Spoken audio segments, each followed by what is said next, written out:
Hey team, and welcome to episode 4 of Leading Small Groups for Teenagers. In this episode, we're going to be looking at how do you set up for your small group? Like really practically, how do you set up? We're going to be looking at 6 different things that you can think through when you set up your space. The first one is, where is everyone going to sit? Now this might seem simple. It's like, well, we've got the space, we'll just squeeze them in. But you have to think through what's going to work for the next 45 minutes, hour and a half, however long your small group lasts for, what's going to work for the time that you've got together. If you run youth group, you know that when you get a bunch of teenagers in a room, they're going to sit wherever. They're going to sit high, they're going to sit low, they're going to sit in any spot that they can. But that's not going to work for your small group. So make sure that everyone is sitting on the same level, that everyone can see each other, and as they're sitting down, that they are going to be comfortable for the whole time that you are together, but not too comfortable that they're going to fall asleep. Once you got that sorted, then you're going to have a pretty good small group. You as the leader need to make sure you know where you're going to sit. Some suggest that it's best to sit next to the most excitable kid and sit across from the quietest kid. That seems to work pretty well. So know where you're going to sit and feel free to rearrange the kids in your group if you need to. Number 2 is think through what's distracting. Once I had to run a boys' small group which was in a crying room of a church, so there were toys for kids everywhere.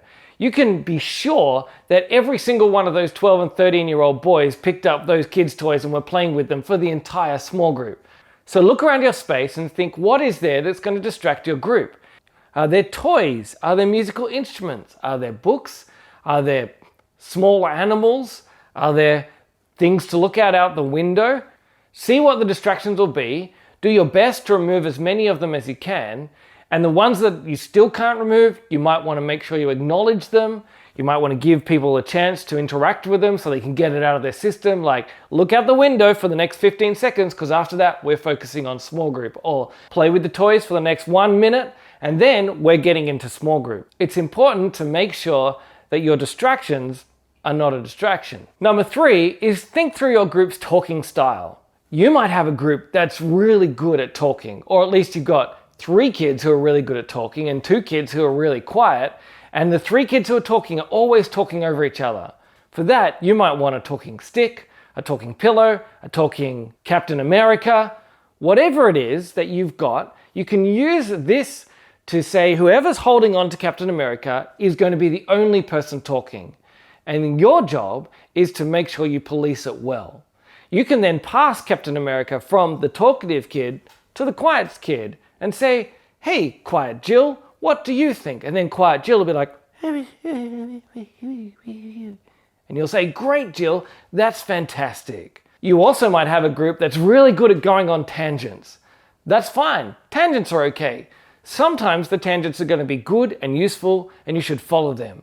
If your Bible study is on not gossiping, and someone wants to talk about their dead grandmother who died 2 weeks ago, that might be a tangent worth following.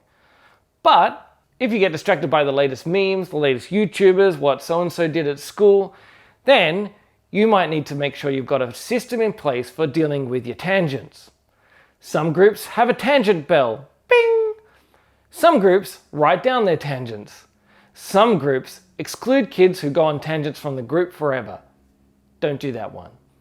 I've had groups which just had a signal. When someone started going on a tangent, everyone else in the group just started going, and then we'd say, that's a tangent, we can come back to that later. And then we spend the last 5 minutes talking about all the tangents that we need to cover. What is it that your group is going to do to deal with tangents? Number 4, Bibles. Do you have enough Bibles? You're doing Bible study, so make sure that every young person in your group has a Bible to look at. And if they don't have a Bible, make sure you've got one handy. It's a good idea to have a long-term system in place to be encouraging young people to bring their Bibles every week. Points system, chocolate system, encouragement system, I'll buy you Maccas if you bring your Bible every week system. You can get some kind of system to encourage young people to bring their Bibles, but until then, make sure you've got Bibles for any young person who forgets theirs. Don't do a Bible study without Bibles. Number 5. Are there any other supplies that you need? Is yours the kind of group that likes to work through the questions? Well, have you got the questions there ready to go? Is there an activity that you're doing? Are there pegs or post-it notes or porpoises that you need for your activity? And if you need them, have you got them ready to go before the small group starts? Make sure you're not running around trying to find stuff. I'm going to have a sneeze. And number 6, supper. Everyone's favorite bit of small group is the time that they get to eat. So what is your plan for supper? Have you brought it? Is the person who is rostered on to bringing it? If they forget, do you want a backup supper or is everyone just going to starve? What's your supper plan? Is your group able to function well with food right in front of them? Do you need to say, we eat at the beginning, or we eat at the end, or we eat when we're quiet? Food, if used right, can be a huge tool for a small group. But if we let it, it can become a massive distraction. So we've got to be really careful and thought through about what are we doing about food. So what are the 6 things you need to think about? Where to sit, what's distracting, what's your group's discussion like, do you have Bibles, do you have the other things you need, and what are you doing for food? If you do those 6 things, you'll be set up for a great small group. Next time, we're looking at how to use your small group material so it works best for your group. Well, that's it for this video. I've been making these videos for the leaders of the Inner North Small Group in Melbourne. But if they're helpful for you and your team, that's fantastic. If you want to know more about me and about my ministry, you can head to tomfrench.com.au, where you can find my preaching and my blogs and my books. The link is in the description. If you want to support the ministry of the Inner North Youth Group in Melbourne, that link is in the description too. Otherwise, I hope you have a good one.